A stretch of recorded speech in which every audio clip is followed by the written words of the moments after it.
El tema de hoy se titula Excelencia para Dios.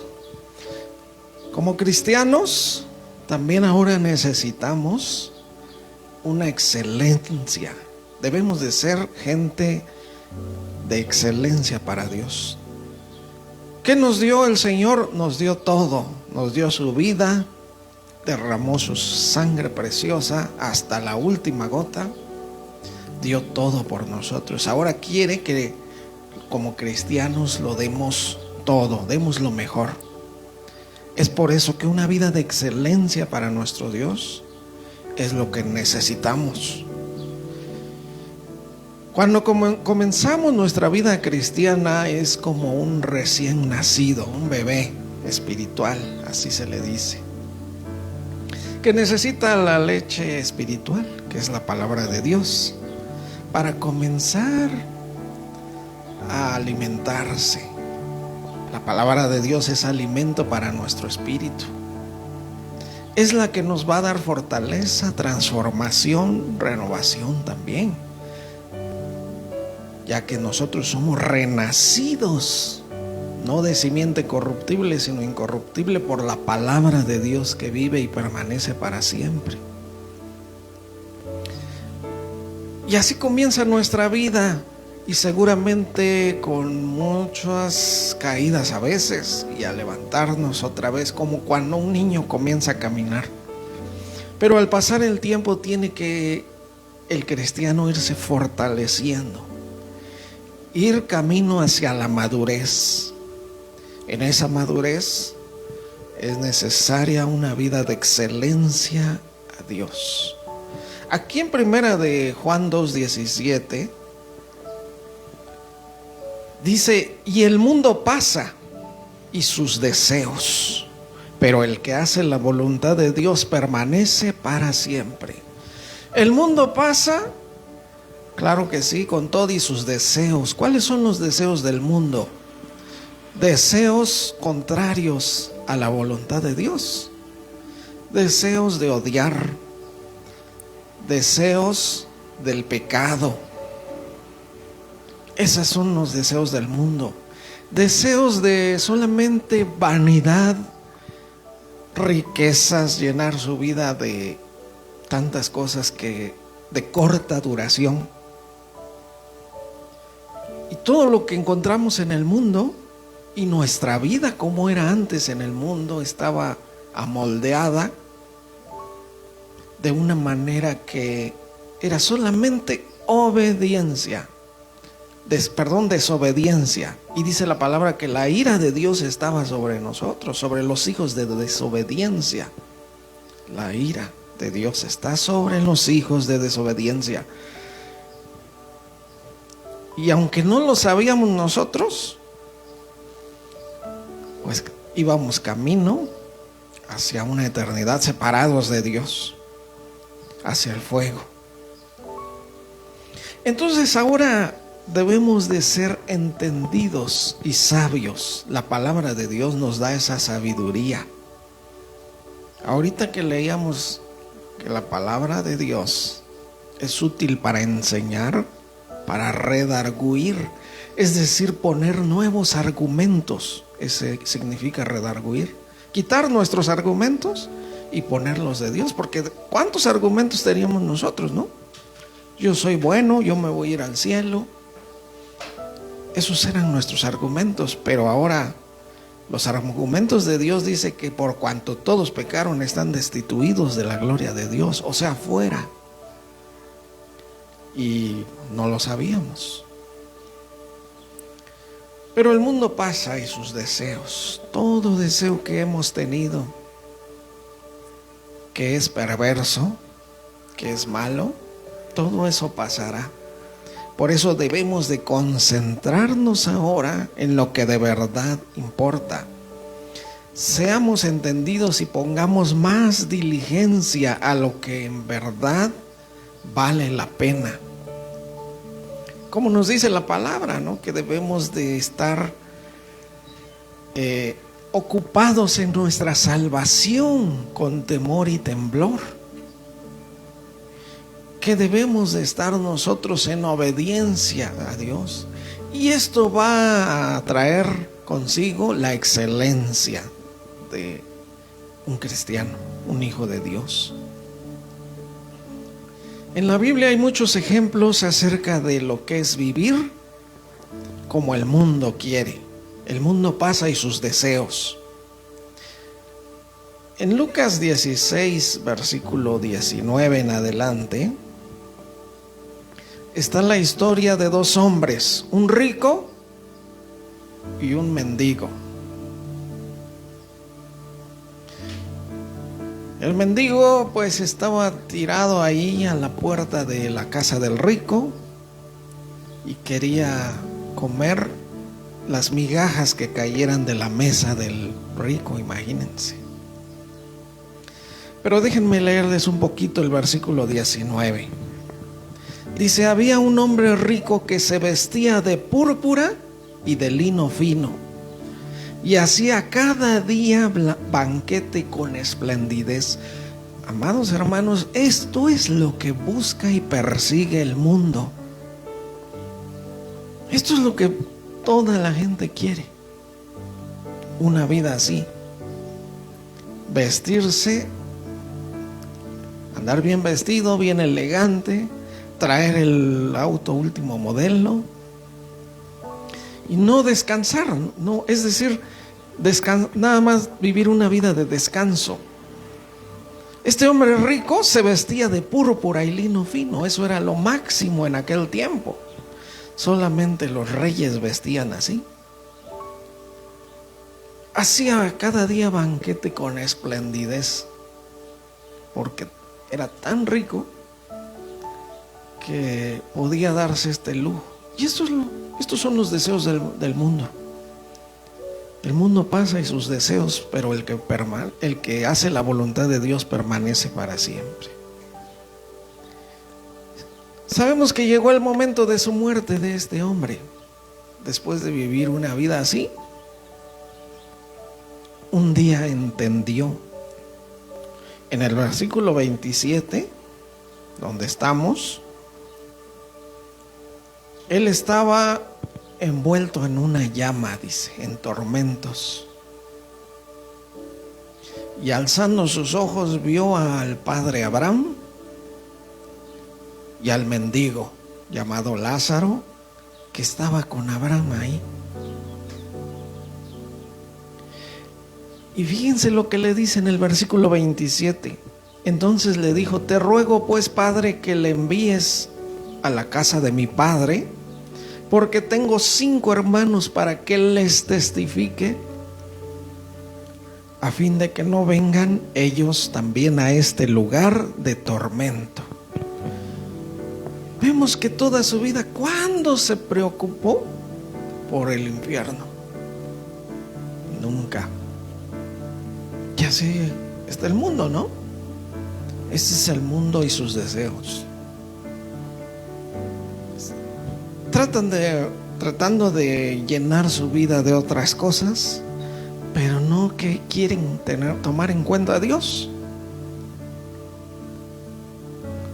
Y esto pasó con este hombre, pero ahí sí, ya nosotros sabemos que ya es tarde. Cuando llega uno a ese lugar, ya se acabó toda esperanza, porque en vida es el arrepentimiento, y al comenzar una vida de excelencia para Dios, es aquí en la tierra. Una vez muriendo, separándose el cuerpo, el alma y el espíritu, se acabó toda oportunidad para arrepentirse. Ahí le dijo: envía a aquel mendigo. Él lo veía todo el tiempo ahí en su puerta, pero nunca lo tomaba en cuenta. Pero ahora quería que lo enviara a la casa de su padre, donde seguramente seguían la fiesta, seguían los banquetes, seguían todos vestidos de púrpura, de lino fino, haciendo banquetes toda su vida. ¿Y creen que esto va a llenar a las personas? Claro que no. No hay llenura en eso. envíale para que les testifique, porque ahí despiertan las personas, se dan cuenta de que fue un desperdicio la vida, tristemente. Jesús dijo también un día: como en los días de Noé, así también será la venida del Hijo de Dios. Porque como en los días de Noé, estaban casándose, dándose en casamiento, ocupados cada quien en su propio asunto, y no entendieron hasta que comenzó el diluvio y se los llevó el agua. Si nosotros leemos la palabra de Dios, dice que Dios fue el que cerró la puerta del arca y se acabó la oportunidad. Y mientras empezaba la lluvia, estaba cada quien en su asunto, lógicamente. Y así es la vida, desafortunadamente. Por lo tanto, no hay nada más importante ni nada mejor que aprovechar nuestra vida para conocer a nuestro Creador, para conocer a Dios. ¿Dónde lo vamos a conocer? No hay otro lugar más que en su palabra. Jamás se va a conocer a Dios en las religiones, en las tradiciones, en nada de eso. Solamente hasta que leamos su palabra y pidamos sabiduría al Espíritu Santo para que nos enseñe a entender su palabra. Si no, nunca le vamos a entender bien.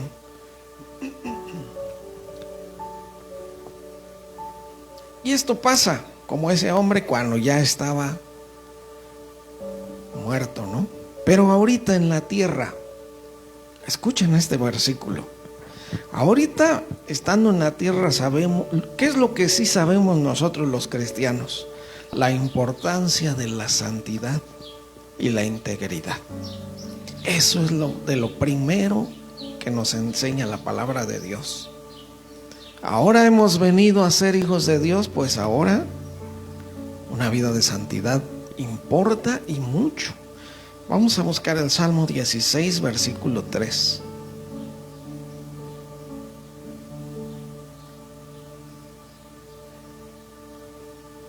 Salmo 16, versículo 3.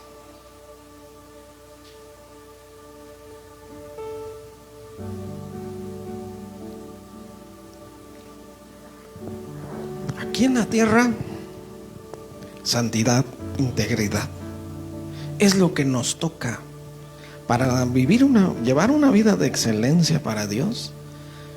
Necesitamos santidad. ¿Qué es la santidad? Apartarse del mal, despojarnos de la maldad, cerrar la puerta a todo lo que es malo. Nosotros ya tenemos ese entendimiento de lo que es bueno y lo que es malo cuando venimos a la palabra de Dios.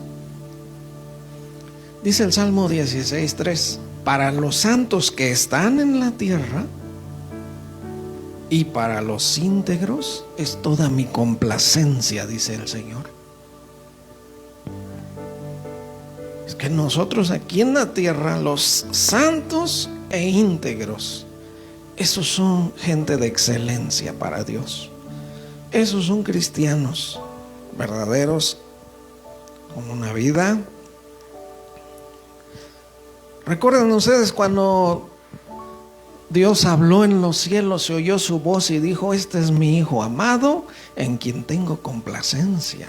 En Jesús, cuando se bautizó Jesús, que no necesitaba bautizarse, porque el bautismo es morir al pecado y resucitar a una nueva vida limpia, sin pecado, sin maldad. Y sin embargo, el Padre se oyó la voz: este es mi Hijo amado, en quien tengo complacencia. Bueno, también para los santos, nosotros los que estamos en la tierra, nos consideramos santos porque ya Cristo nos limpió de todo pecado, de toda maldad. puso su Santo Espíritu, y el Espíritu Santo al venir a nosotros nos santifica todo nuestro ser, espíritu, alma y cuerpo. Para los santos que están en la tierra y para los íntegros es toda mi complacencia. Bueno, también otro versículo en Tito 2:11 al 14, para que usted lo apunte. Recuerde que esta epístola de Tito viene casi al final de las Biblias. Tito 2:11 dice: porque la gracia de Dios se ha manifestado para salvación a todos los hombres.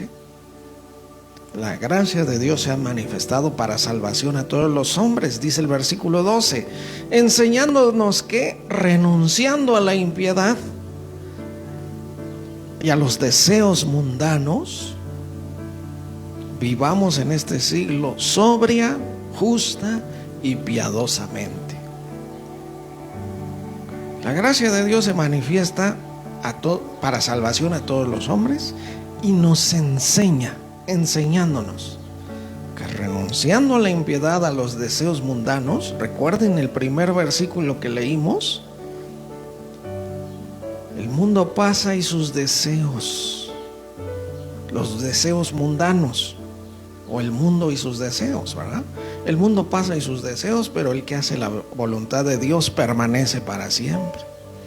Entonces aquí dice, renunciando a la impiedad y a los deseos mundanos, vivamos en este siglo, en este tiempo, sobria, es decir, bien despiertos, justos, con justicia.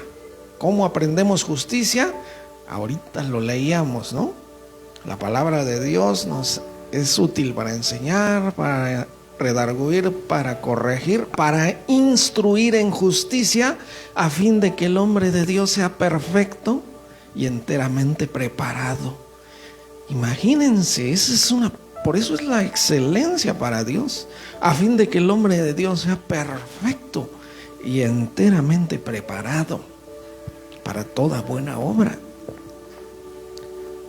Entonces aquí dice también el versículo 13, Tito 2:13, ¿no? Aguardando la esperanza bienaventurada y la manifestación gloriosa de nuestro gran Dios y Salvador Jesucristo. Esto es lo que estamos leyendo. Que Dios de inmediatamente nos empieza a enseñar al venir a su palabra, que quiere una vida de santidad. Sed santos porque yo soy santo, dice el Señor, ¿no? Una vida renunciando a la impiedad, a los deseos mundanos. Que vivamos sobria, justa y piadosamente, y esperando al Señor. Eso es esta esperanza bienaventurada, aguardando, esperando, pacientemente aguardando la esperanza bienaventurada. ¿Cuál es la esperanza bienaventurada? Que un día seremos arrebatados con Cristo y llevados directamente hacia nuestra casa, nuestro hogar, a nuestras moradas. Cristo dijo: yo voy a prepararles lugar. En la casa de mi Padre muchas moradas hay. Voy a prepararles lugar. Y si me fuere, vendré otra vez y los tomaré, para que donde yo esté, ustedes también estén conmigo. Eso quiere el Señor. Y esa es una esperanza bienaventurada que tenemos nosotros. Esa manifestación gloriosa de nuestro gran Dios y Salvador Jesucristo. Dice el versículo 14 también: quien se dio a sí mismo a nosotros, o se dio por nosotros, para redimirnos. Esto es comprarnos, ¿verdad? Redimirnos de toda iniquidad y purificar para sí un pueblo propio, celoso de buenas obras. Esto es precisamente un pueblo de excelencia. Un pueblo redimido de toda iniquidad, purificado, bien limpio, y celoso de las buenas obras. En pocas palabras, que hagamos con alegría, que luchemos, que busquemos siempre vivir de acuerdo a la voluntad del Señor. Es una vida de excelencia al Señor, lo que Él quiere. Él quiere de todos nosotros, Él lo busca, Él ya dio todo lo que necesitábamos. La limpieza de nuestros pecados, que nadie se puede quitar sus pecados por sí mismo, por eso se necesitó que Cristo mismo en persona viniera, el Hijo de Dios, a morir y limpiarnos. Y en Efesios 5:8 también leemos nosotros: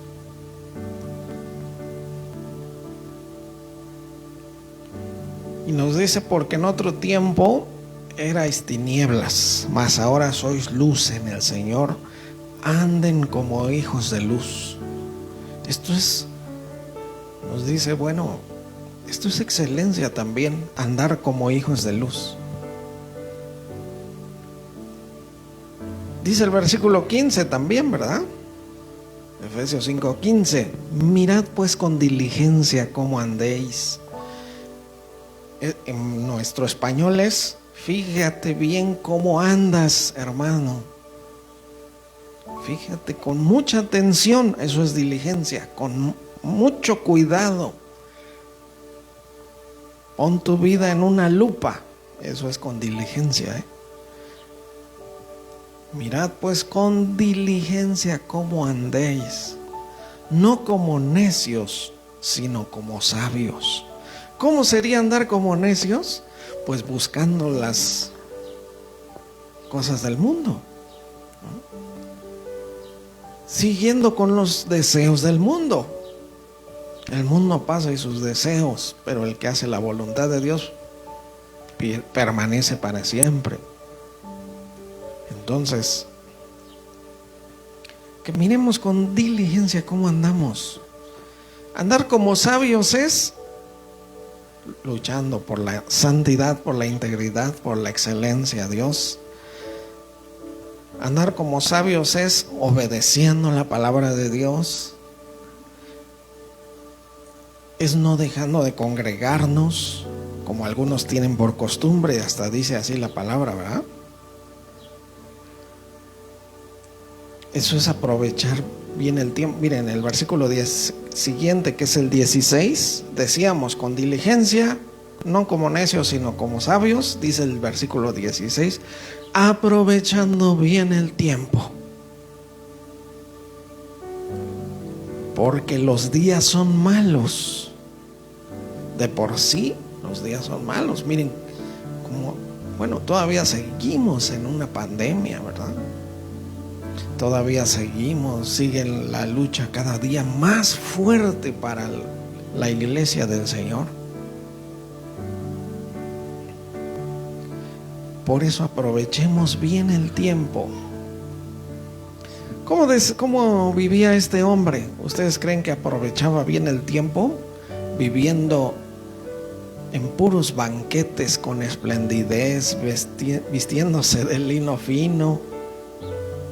Eso no era aprovechar bien el tiempo, ¿no? Muchos dicen, bueno, es que no tengo tiempo de ir a la iglesia porque mis asuntos no me lo permiten, estoy muy ocupado.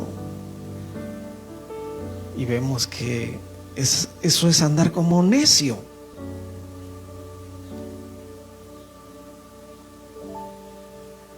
Y andemos no como necios, sino como sabios, aprovechando bien el tiempo. Porque los días son malos, dice el versículo 17. Por tanto, no sean insensatos. ¿Qué significa esta palabra? Insensato, insensible a las cosas de Dios, ¿verdad? Insensible a la palabra de Dios, para empezar. Cuando uno es sensible a la palabra de Dios, la escucha y decimos, ay, Dios mío, ¿no? A mí me han dicho varios a veces, ¿no? Ay, puros piedrazos, nada más me avienta. Y yo les digo, bueno, pues lo siento mucho, pero no fui yo. Yo nada más leí lo que está escrito en la palabra de Dios, ¿no? Así que bueno. Pero qué bueno que me dicen eso, porque son sensibles. Imagínense que fueran insensatos o insensibles, ¿no? Así que así nos dice: por tanto, no seáis insensatos, sino entendidos de cuál sea la voluntad del Señor. Eso es lo que sí debemos de preocuparnos nosotros. Procurar conocer primero la voluntad de Dios. En nuestra Biblia la vamos a encontrar, no la vamos a encontrar en otro lado, sino en la palabra de Dios. Ahí viene cómo es Él, que le agrada, que aborrece también. Sí, la palabra de Dios dice que Él aborrece los ojos altivos, la lengua mentirosa, los pies que se apresuran a derramar sangre, el testigo falso. Pero Él ama la santidad, ¿verdad? Los que de limpio corazón le buscan. Ahorita veíamos que se complace con los santos aquí, están en la tierra, y los íntegros, es su complacencia. Así conocemos a Dios. Así vamos conociendo poco a poco su voluntad. Cuando nosotros vemos la historia del hijo pródigo, todos hemos ido como ese hijo pródigo. Todos nos hemos ido lejos del Padre a vivir perdidamente. El hijo pródigo se fue lo más lejos que pudo, ¿no? A vivir perdidamente, dice la palabra de Dios. Y se le acabó el dinero, llegó a tener el único trabajo que nadie quería: apacentar cerdos, darles de comer, y ansiaba llenarse con las algarrobas, la comida de los cerdos, pero nadie le daba.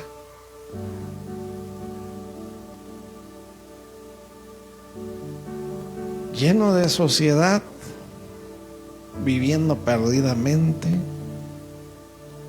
pero volvió en sí, dice la palabra de Dios, y dijo: me levantaré y me iré a la casa de mi padre, porque allá hay abundancia de pan. Aquí en la iglesia hay abundancia de pan. Esta es la casa de Dios. Este es donde vamos a encontrar abundancia de pan. ¿Cuál es esa abundancia de pan? La palabra. Es nuestro alimento espiritual.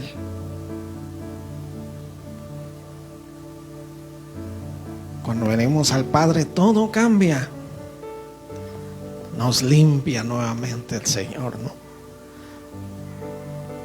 Y tenemos abundancia de pan. Bueno, vamos a buscar también otro versículo, 2 de Pedro 1:5 al 11. 2 de Pedro 1, versículo 5 al 11. Recuerden, el tema que estamos viendo es la excelencia para Dios. Es nuestra vida. Por gratitud, por amor. Él dio todo por amor, lo recordamos. Ahora pide que también demos todo nosotros por amor.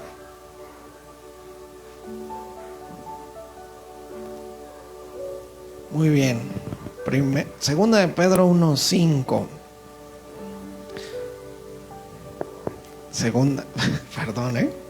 Segunda de Pedro 1:5. Muy bien, excelente. Quiero leérselas yo en una versión, mientras ustedes sigan la versión Reina Valera.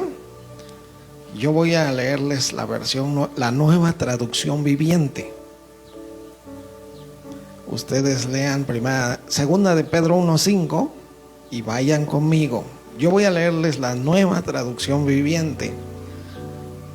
Y dice: en vista de todo esto, esfuércense al máximo por responder a las promesas de Dios. Vean qué hermoso,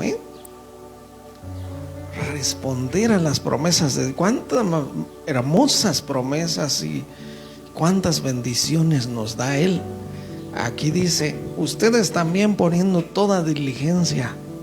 Ya les decía que la diligencia es un esfuerzo máximo, Aquí dice: esfuércense al máximo por responder a las promesas de Dios, complementando su fe con una abundante provisión de excelencia moral.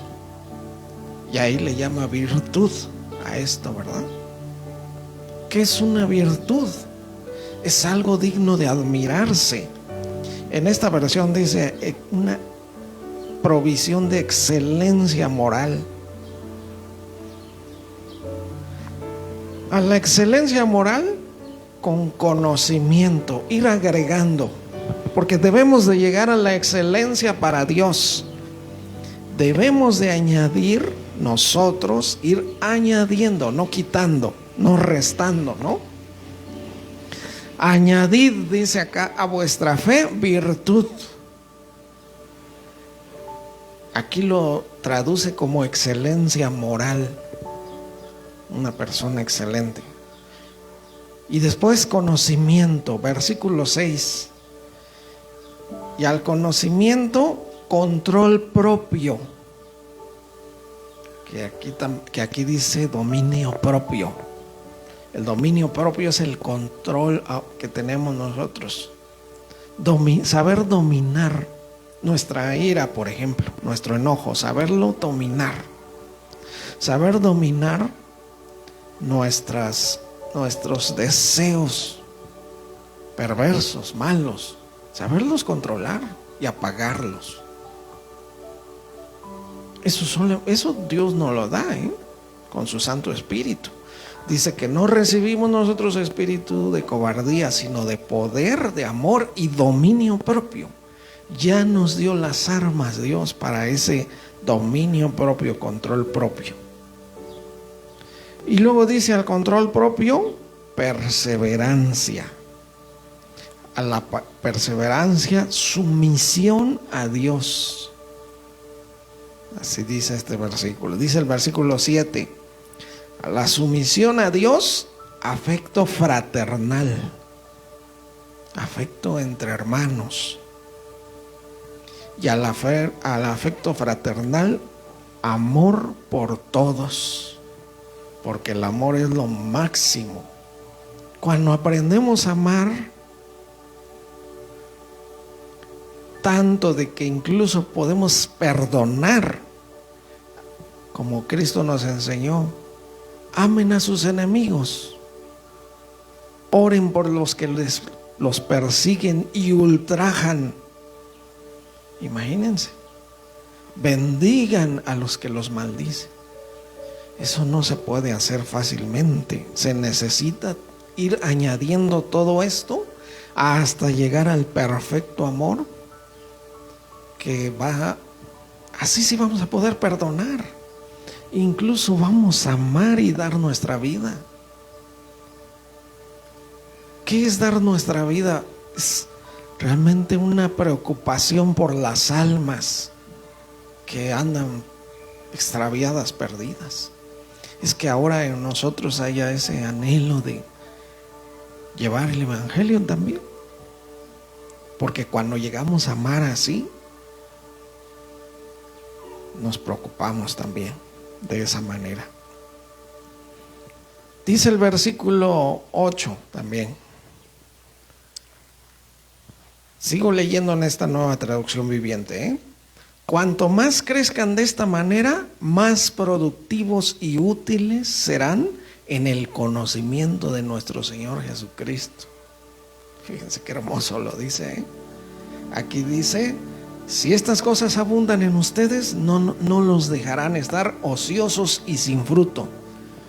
Es lo peor que pueda haber en una iglesia, cristianos ociosos, ¿no? Claro, es muy fuerte esto que le estoy diciendo, pero la palabra es la que lo dice. Y aquí en esta versión dice: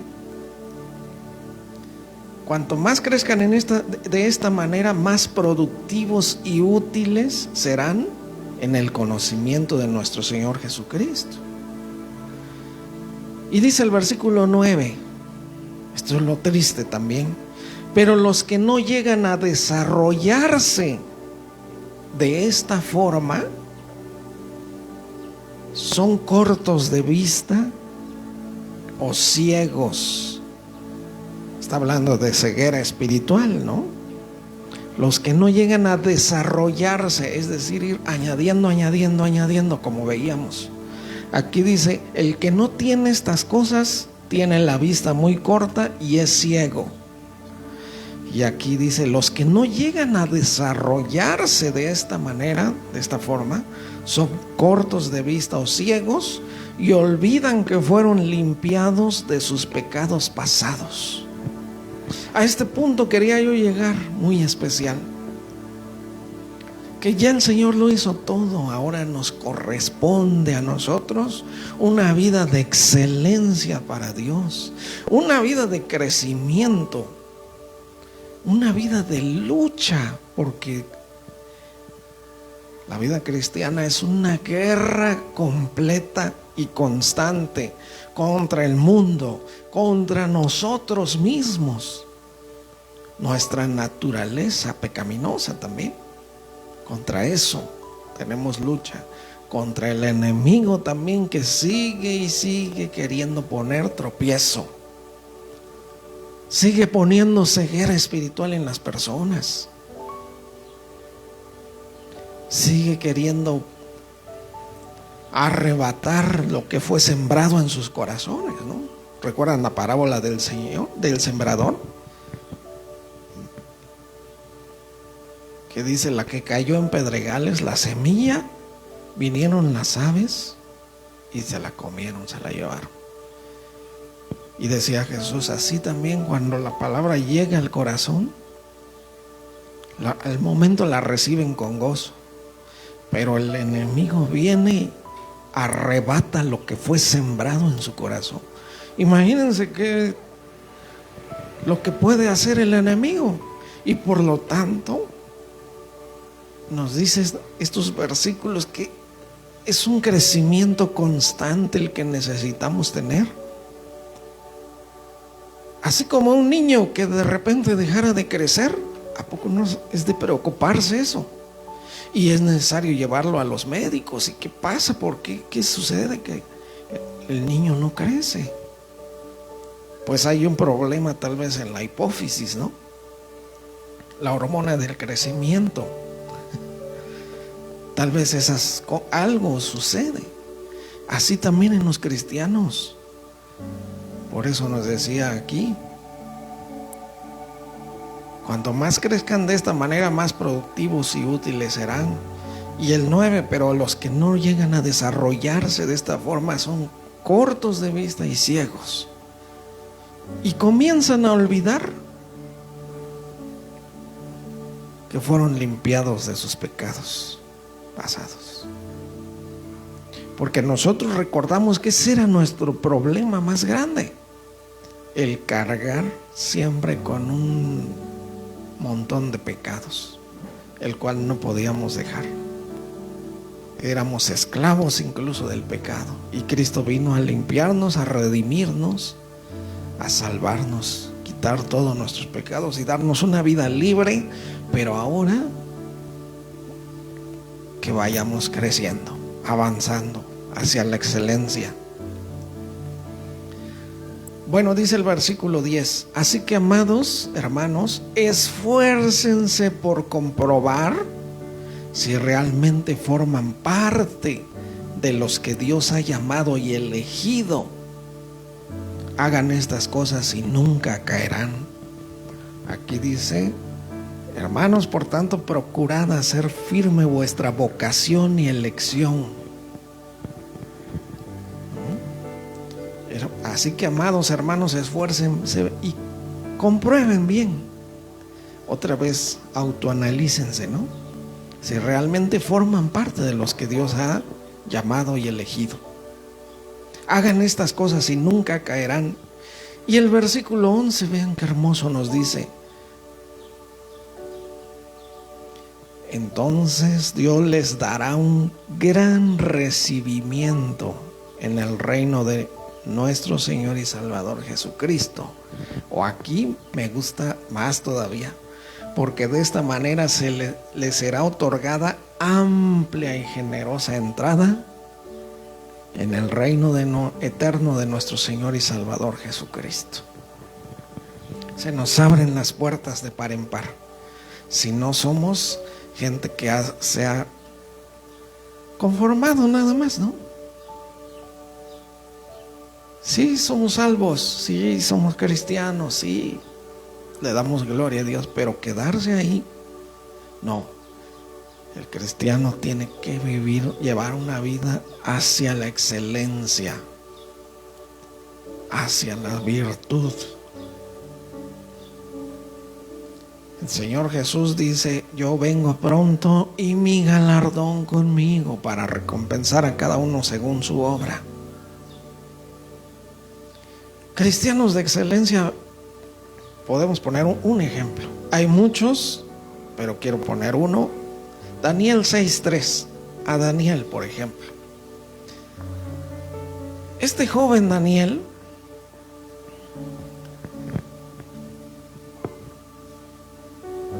su historia es algo impactante. Un día vamos a ver un poco de la historia de Daniel. Era un príncipe en Israel. Siendo muy joven, Daniel vio morir a sus padres. Vio cómo quemaban su casa. Vio cómo mataban al pueblo de Israel, los de Babilonia, ¿no? Y fue llevado con otros príncipes, probablemente primos, y bueno, ya saben ustedes que los reyes llegaban a tener tantos hijos. El rey Salomón dice que llegó a tener 1000 mujeres, imagínense. Entonces Daniel junto con otros jóvenes fueron llevados cautivos a Babilonia, fueron hechos eunucos, es decir, castrados. Y aún así, estando ahí, él decidió guardarse para Dios. Cuando un joven en este tiempo le pasa una cosita de nada, Dios no existe, ¿verdad? Dios nunca me oye. Dios no me ama. Imagínense a Daniel. Bueno, Daniel 6:3 dice: pero Daniel mismo era superior a estos sátrapas, es decir, personas con cargos. Daniel mismo era superior a estos sátrapas y gobernadores, porque en él había un espíritu superior, dice. Y el rey pensó en ponerlo sobre todo el reino. Es decir, tenía el espíritu de Dios.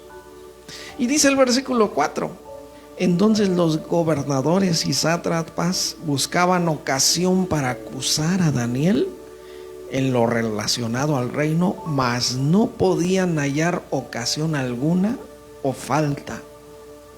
No podían hallar nada en contra de Daniel.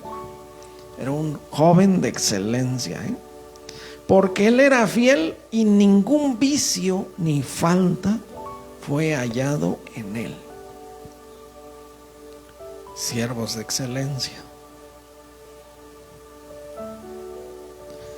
Ahora Efesios 4:11 también. Nosotros. Daniel tuvo su oportunidad. El mismo Señor habló con Daniel, se le apareció ahí en el río y le dijo: Daniel, tú dormirás y al final te levantarás para recibir tu heredad con los santos del Altísimo. Imagínense qué hermoso, ¿no?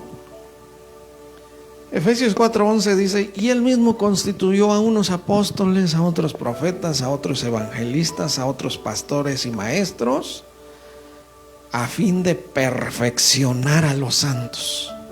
Díganme si no Dios quiere una excelencia. ¿Por qué Él constituyó, Jesús mismo, los 5 ministerios, verdad? Apóstoles, profetas, evangelistas, pastores y maestros. ¿Con qué fin? Versículo 12: a fin de perfeccionar a los santos para la obra del ministerio, para que sirvamos. Recuerden que ministrar es servir. Perfeccionaron los santos para la obra del ministerio, para edificación del cuerpo de Cristo. Versículo 13: hasta que todos lleguemos a la unidad de la fe, una misma fe, un mismo conocimiento del Hijo de Dios, que llegamos a ser como un varón perfecto, a la medida de la estatura de la plenitud de Cristo. ¿Dios quiere excelencia, sí o no? Efectivamente. Recuerden, Abraham, un día Dios se le apareció y le dijo: yo soy el Dios Todopoderoso, anda delante de mí y sé perfecto. Dios dijo de Job: ¿ya has considerado a mi siervo Job, que no hay otro como él? Varón perfecto y recto, temeroso de Dios y apartado del mal.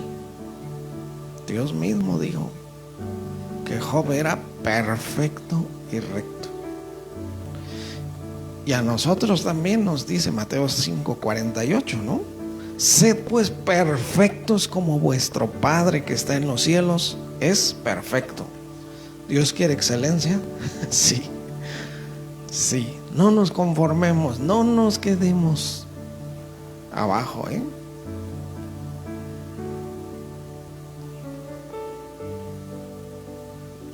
Mire, Filipenses 4:8. Filipenses 4:8, ya para finalizar. Filipenses 4:8, lo pones, por favor, puedes poner en la Nueva Versión Internacional. Filipenses 4:8 dice de esta manera: por último, hermanos, consideren bien todo lo verdadero. Pero que nosotros ya sepamos la diferencia, ¿no? Sepamos discernir. La palabra de Dios dice que la madurez espiritual es los que por el uso tienen los sentidos ejercitados en el conocimiento del bien y del mal. Esa es la madurez espiritual, ¿no? Los que por el uso tienen los sentidos ya ejercitados, es decir, ya disciernen el bien y el mal.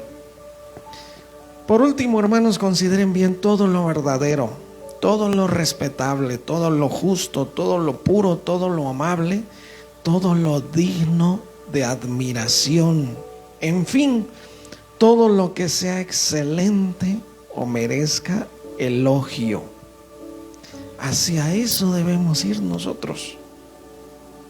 Eso es lo que debemos de buscar para la excelencia.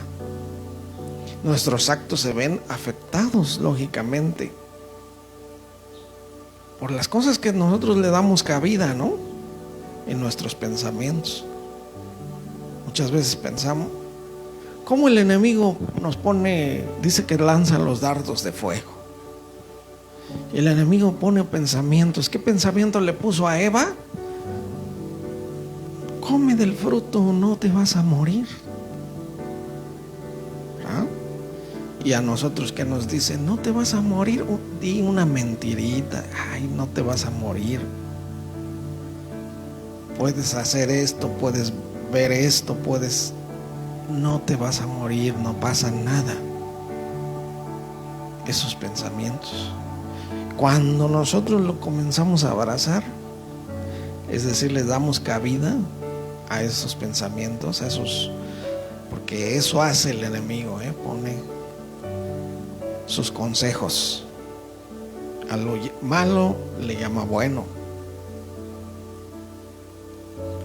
Pero aquí, miren, esta nota dice: nuestros actos se ven afectados por aquellas cosas a las que damos cabida en nuestros pensamientos. Pablo recomienda a sus lectores que se concentren en aquello que traerá consigo una vida digna y una vida llena de la paz de Dios, una vida de excelencia. Por eso dice: concéntrense en todo lo que es verdadero, en lo que es respetable, lo justo, lo puro. En eso nuestros pensamientos no le deben de dar cabida. Bueno, no hay problema. No hay problema con... Bueno, si dije una mentira, no hay problema. No pasa nada, ¿no? ¿Ok? Pero la palabra dice que la paga del pecado es muerte. Mas la dádiva de Dios es vida eterna en Cristo Jesús, Señor nuestro, ¿no? Por eso debemos de derribar, 2 Corintios 10:5 dice: derribando argumentos. Eso es lo que debemos hacer nosotros. Esa guerra espiritual tenemos todo el tiempo. ¿Cómo derribamos argumentos del enemigo? Con el conocimiento de la palabra de Dios. Haciendo esto que leíamos, ¿no? Enfóquense en lo verdadero, respetable, lo justo, lo puro, lo amable, todo lo que sea excelente. Por eso es cristianos de excelencia. Derribando argumentos y toda altivez que se levanta contra el conocimiento de Dios, y llevando cautivo todo pensamiento a la obediencia a Cristo. Me llegan pensamientos de maldad, los llevo cautivos a la obediencia del Señor. ¿Ok? Eso es nuestra vida de excelencia. Ahora, último versículo, 2 Corintios 4:7. Para que no se nos olvide de quién es la excelencia, es del Señor. Realmente a nosotros lo único que nos corresponde es obedecer para ser personas de excelencia. Vean qué maravilloso nos dice este versículo, ya que aún así la excelencia es del Señor. Dice: pero tenemos este tesoro en vasos de barro. Eso somos nosotros. Vasos de barro que frágiles y que se pueden romper, que si no se cuidan bien se pueden romper. Así es nuestra vida. Por eso no nos confiemos, no digamos: ya soy un cristiano de excelencia. No, somos vasos de barro. Tenemos un tesoro de Dios en vasos de barro, para que la excelencia del poder de Dios, para que la excelencia del poder sea de Dios y no de nosotros. Al final de cuentas, en Él está el querer como el hacer, por su buena voluntad. Él lo pone en nosotros, y nosotros nos corresponde obediencia nada más y actitud, hacer las cosas. Amén. Vamos a hacer una oración para finalizar. Gracias, Señor, por tu palabra, por este anhelo que pones en nosotros también de ir creciendo, ir madurando, ir llegando hasta la excelencia, a la unidad de la fe, del conocimiento de Dios, a la medida de la estatura de la plenitud de Cristo. Y en tu palabra dice también que la obra que tú comenzaste en nosotros la irás perfeccionando hasta el día de Jesucristo. Y esa excelencia para Dios es lo que nosotros también nos toca luchar, nos toca conseguir, nos toca ir madurando. Gracias, Señor, por tu palabra. Bendice y fortalece a tu iglesia y que sigamos juntos creciendo, que sigamos en esa unidad, para que cuando venga Cristo nos encuentre fortalecidos. Gracias te damos por Jesucristo, nuestro Señor y Salvador. Amén.